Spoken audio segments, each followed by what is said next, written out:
Today is March 6, 2019, and you're watching Walker Wednesday.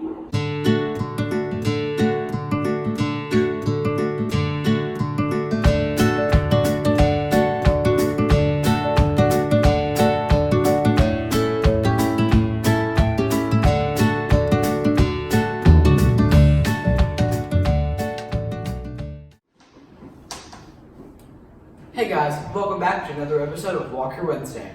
Here to answer your questions about life in the Philippines. Can you believe that tomorrow it'll be 8 months since we left the United States? Are you kidding me right now? 8 months, really? Wow, time has gone fast. So, to our family and friends back home, we love you and miss you. So, who are our questions from today? Well, we have two questions. Our first comes from Will Lauderbach, and our second comes from Brooke and Peck.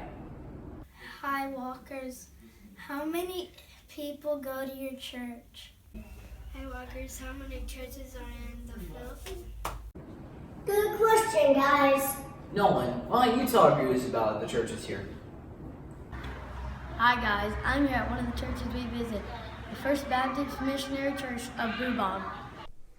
We have over 100 BMA churches and missions in the Philippines. In fact, one of the major emphasis at the Bible College where Dad teaches is to help the Baptist Missionary Association of Philippines start new churches. So we are hopeful that number will grow each year. Most of our churches average 40 through 60 in size, and a few of the bigger ones even have as many as 200 to 250. We have had the opportunity to visit many of these churches. Some of them were started over 40 years ago when our first missionaries with the BMA came to the Philippines. One thing that is different here than in the United States is most churches don't have air conditioning. The churches here are open air, so the breeze can blow right through. They use several fans too to help keep you cool during the service. We have been welcomed and blessed by the people at each church we have visited. When Dad is not preaching, we usually attend Tangob Missionary Baptist Church. There are lots of kids there our age. We attend Sunday school with them. All right guys, back to you. Thanks, Nolan. Will and Brooklyn, I hope that gives you a little knowledge about the churches here in the Philippines.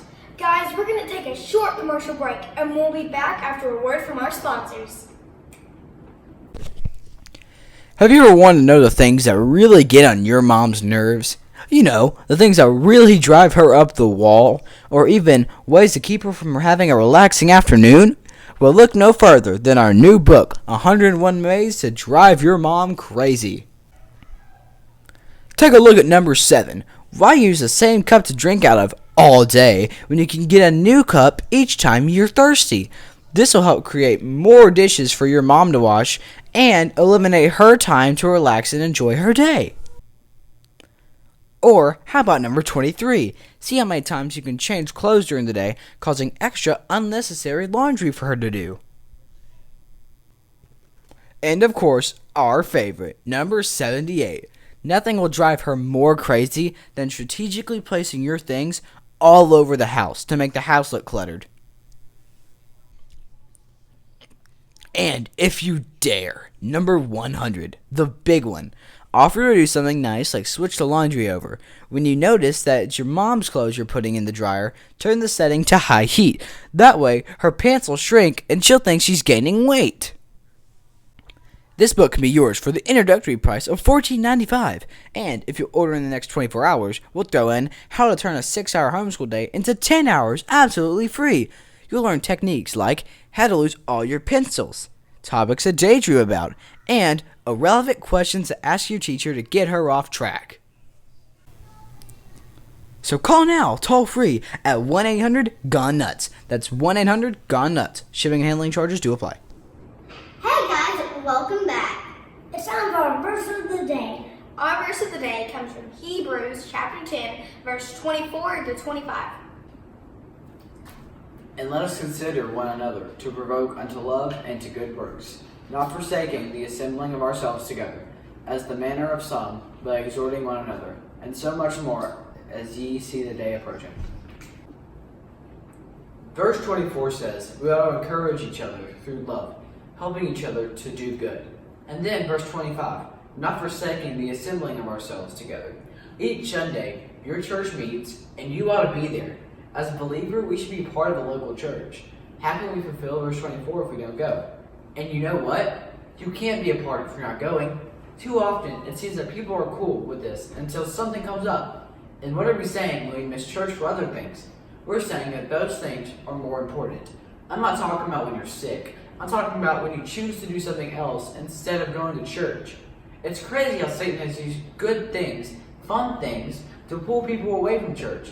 It seems that things like sports, hunting, vacations, and other things take priority over the things of God. Or when we stay out all late on Saturday night and don't want to get up on Sundays for church, we need to prepare on Saturday for Sunday worship. So today, determine to not let these things become idols in our lives. So decide today that when you grow up, or if you're an adult already, that you will not neglect coming together with your church family. Maybe we should be as bold as Joshua when he said, and if it is evil in your eyes to serve the Lord, choose this day whom you'll serve. Whether the gods of your fathers served in the region beyond the river, or the gods of the Amorites in whose land you dwell. But as far as for me and my house, we will serve the Lord. It's important that we be in church each week. So Saturday night, tell your parents, let's go to church on Sunday. Can I get amen? Amen! Thanks, Doug, for that good word. Before we go today, we want to let you learn a Philippine word of the day. Simbahan. Simbahan. Say it with us. Simbahan. Which means church. Well, guys, as we finish our Wednesday here in the Philippines and you start your day, may the Lord bless you and keep you. The Lord make his face to shine upon you and be gracious unto you. The Lord lift his countenance upon you and give you peace. Paalam!